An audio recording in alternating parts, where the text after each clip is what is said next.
할렐루야. 하나님의 은혜와 평강이 이 아침에도 여러분들과 함께하길 바랍니다. 오늘 우리에게 주시는 하나님 말씀은 사무엘하 19장 9절에서 15절까지의 말씀입니다. 이스라엘 모든 지파 백성들이 변론하여 이르되 왕이 우리를 원수의 손에서 구원하여 내셨고 또 우리를 블레셋 사람들의 손에서 구원하셨으나 이제 압살롬을 피하여 그 땅에서 나가셨고 우리가 기름을 부어 우리를 다스리게 한 압살롬은 싸움에서 죽었거늘 이제 너희가 어찌하여 왕을 도로 모셔올 일에 잠잠하고 있느냐 하니라. 다윗 왕이 사독과 아비아달 두 제사장에게 소식을 전하여 이르되 너희는 유다 장로들에게 말하여 이르기를 왕의 말씀이 온 이스라엘이 왕을 왕궁으로 도로 모셔오자 하는 말이 왕께 들렸거늘 너희는 어찌하여 왕을 궁으로 모시는 일에 나중이 되느냐. 너희는 내 형제요 내 고륙이거늘 너희는 어찌하여 왕을 도로 모셔오는 일에 나중이 되리요 하셨다 하고 너희는 또 아마사에게 이르기를 너는 내 고륙이 아니냐. 내가 요압을 이어서 항상 내 앞에서 지휘관이 되지 아니하면 하나님이 내게 벌 위에 벌을 내리시기를 바라노라 하셨다 하라 하여 모든 유다 사람들의 마음을 하나같이 기울게 하매 그들이 왕께 전가를 보내어 이르되 당신께서는 모든 부하들과 더불어 돌아오소서 한지라. 왕이 돌아와 요단의 이름에 유다 족속이 왕을 맞아 요단을 건너가게 하려고 길갈로 오니라. 아멘. 앞에서 살펴본 대로 다윗은 압살롬을 잃어버린 아픔이 너무나 커서 그 비탄한 마음에 잠겨 있을 때 요압이 찾아와서 말합니다. 이렇게 왕이 계속 슬픔 가운데만 있으면 백성들의 사기가 떨어집니다. 그러면 왕이 젊어서부터 지금까지 당한 고난보다 더 큰 고난이 찾아올 겁니다. 요압의 이 말에 다윗은 감정을 추스리고 자신의 생명을 걸고 싸웠던 백성들의 사기를 위해 다시 백성들 앞에 나오게 되죠.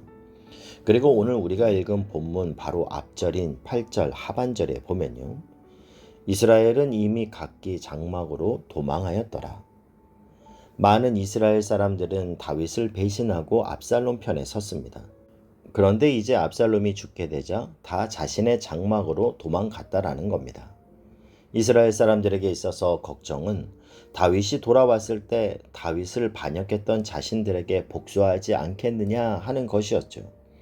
그리고 이제 이 문제를 놓고 그들은 모여서 의논하게 되죠. 9절, 10절 말씀을 보면요. 이스라엘 모든 지파 백성들이 변론하여 이르되 왕이 우리를 원수의 손에서 구원하여 내셨고 또 우리를 블레셋 사람들의 손에서 구원하셨으나 이제 압살롬을 피하여 그 땅에서 나가셨고 우리가 기름을 부어 우리를 다스리게 한 압살롬은 싸움에서 죽었거늘 이제 너희가 어찌하여 왕을 도로 모셔올 일에 잠잠하고 있느냐 하니라. 다윗은 다른 사람도 아닌 아들에게 쫓겨서 예루살렘 성을 버리고 피신했고 이스라엘 백성들은 압살롬에게 기름을 부어 그들의 왕으로 세웠습니다. 그러니 그들이 무슨 낯으로 또 다윗을 맞이하러 나갔겠습니까?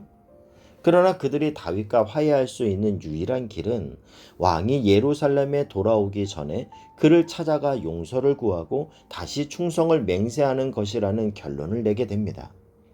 결국 이것은 자존심이냐 아니면 다윗과의 회복이냐 하는 문제인데 그 결정은 빠르면 빠를수록 좋은 것입니다. 아무리 잘못을 했다 하더라도 잘못을 시인하고 먼저 찾아가면 용서를 받을 가능성이 많아지는 것입니다. 여기서 우리가 기억해야 할 것은 우리가 누군가를 용서하는 일도 중요하지만 누군가에게 실수하고 잘못을 저질렀을 때 용서를 구하는 태도가 중요하다는 겁니다. 용서라고 하는 것은 그리스도인에게 있어서 굉장한 숙제요 신앙인의 모토입니다. 우리가 이 용서에 관해서 기억해야 할 것은 두 가지인데요. 먼저는 내가 누군가에게 잘못을 했고 누군가에게 죄를 범했으면 어떻게 해요? 철저하게 그 죄를 인식하고 하나님에게뿐만 아니라 내가 아픔을 준 당사자에게 진심으로 용서를 구하는 태도가 필요하고 또 하나는 반대로 누군가 내게 상처를 줬을 때는 어떻게 합니까? 하나님의 성품인 지극한 사랑으로 그를 용서하는 관용. 여러분, 이 두 가지 용서의 균형이 잘 갖추어진 하나님의 사람이 되실 수 있길 주님의 이름으로 축복합니다. 다윗을 배신했던 이스라엘 사람들은 다시 다윗을 왕으로 모셔오자고 의견을 모았지만 다윗과 같은 지파 사람이었던 유다 지파는 그 일에 소극적으로 나오는 거예요. 그들 중에는 다윗이 왕으로 복귀하면 압살롬을 지지했던 자신들에게 보복을 행하리라 두려워하는 사람도 있었을 겁니다. 이러한 사실을 안 다윗은 사독과 아비아달 제사장을 그들에게 보내죠. 11절 12절 말씀을 보면요. 다윗 왕이 사독과 아비아달 두 제사장에게 소식을 전하여 이르되 너희는 유다 장로들에게 말하여 이르기를 왕의 말씀이 온 이스라엘이 왕을 왕궁으로 도로 모셔오자 하는 말이 왕께 들렸거늘 너희는 어찌하여 왕을 궁으로 모시는 일에 나중이 되느냐.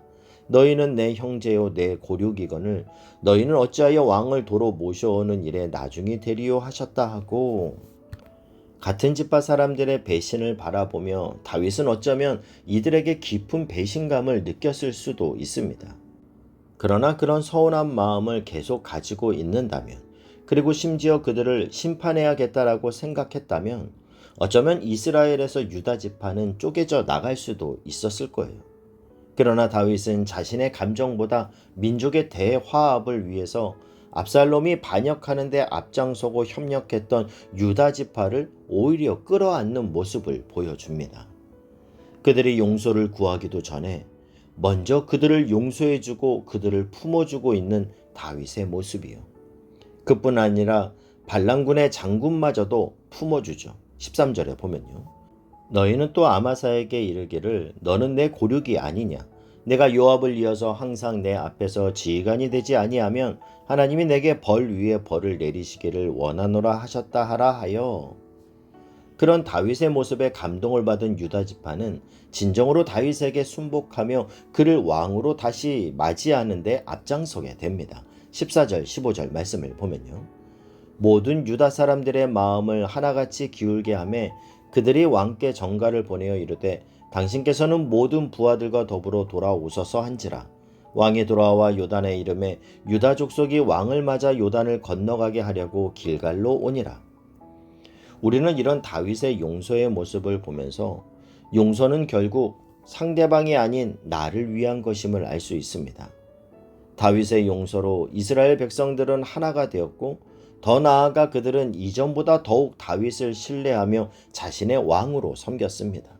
여러분, 이런 말이 있는데요. 용서하지 않는 것은 마치 쥐약은 자기가 먹고 상대가 죽기를 기다리는 것과 같다. 무슨 말입니까? 쥐약을 내가 먹으면 상대방이 죽는 게 아니라 내가 죽는 거예요. 우리 가운데 어떤 병이나 삶에서 자꾸 길이 막히고 다치는 경우가 있으면 그 원인이 내가 누군가를 용서하지 못하고 분을 풀지 못하는 데서 비롯될 수도 있다라고 우리는 인식해야 합니다. 여러분, 우리가 용서만 해도 치유가 일어납니다. 그래서 저는 누군가를 위해 치유 기도를 할 때 자주 묻곤 합니다. 혹시 마음에 용서하지 못하신 분이 있으신가요? 있다면 먼저 그분을 하나님 앞에서 용서하시길 바랍니다. 여러분, 용서는 그냥 잊어버리고 묻어두는 게 아닙니다. 구체적으로 입술로 주님께 용서를 고백하는 거예요. 그리고 오히려 그를 축복하는 단계까지 가는 것이 진정한 용서입니다. 사단은 우리에게 절대 용서하지 말라고 우리를 부추깁니다. 그가 너에게 어떻게 했는데, 어떤 상처를 너에게 줬는데 용서할 수 있냐라며 절대 용서치 말라고 부추깁니다. 그러나 여러분, 이 시간 성령께서 우리를 십자가의 은혜로 이끌어 주시길 원합니다. 우리가 십자가 앞에 서서 우리의 죄를 용서해 주시려고 처절하게 피 흘리시고 못 박혀 죽으신 그 예수님을 바라보면서 그 보혈의 피가 나의 죄를 씻었고 나의 묶인 것들을 저주를 풀어주셨다라고 하는 이 믿음 안에서 오늘 저와 여러분 가운데 용서의 역사가 일어나길 주님의 이름으로 축복합니다. 전쟁을 겪었음에도 이처럼 다윗과 이스라엘 사람들, 특히 유다 지파 사람들과의 화해가 이루어진 것은 거의 기적에 가깝습니다. 다윗은 이 모든 고통이 자신의 죄 때문에 일어난 하나님의 징계임을 인정했기에 오히려 먼저 그들에게 용서와 화해의 손을 뻗을 수 있었습니다. 우리가 우리의 삶에 역사하시는 하나님의 섭리를 믿고 그 안에서 겸손하며 용서하는 마음을 품는다면 하나님은 예비하신 은혜로 우리를 이끌어 주실 줄 믿습니다. 이 은혜가 하나님 앞에 용서의 마음을 품고 실천하는 저와 여러분 가운데 가득하길 주님의 이름으로 축복합니다. 기도하겠습니다. 사랑하는 하나님, 이 아침 그리스도의 십자가를 묵상합니다. 십자가에서 계시된 그리스도의 사랑과 용서와 회복이 내게 임하였으니 또한 나를 통해 흘러가게 하여 주시옵소서. 주님, 저를 평화의 도구로 써 주옵소서. 예수님의 이름으로 기도하옵나이다. 아멘.